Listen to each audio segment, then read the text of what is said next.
Hey guys, today we are next to Seat Leon 5F and I'm going to show you how to emergency open the door. So the door are closed and the remote, let's say the remote is dead, the remote is not working, or the battery in the vehicle is dead and you cannot use the central locks over here.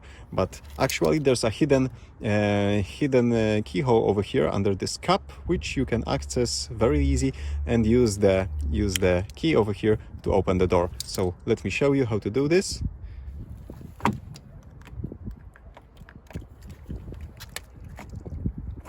And we have the keyhole over here,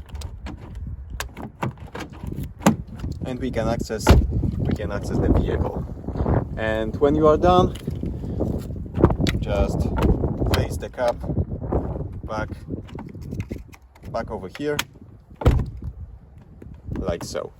Okay, that's it for today. Thank you for watching. Give me a thumbs up if you like this simple tutorial and subscribe for future ones. See you soon.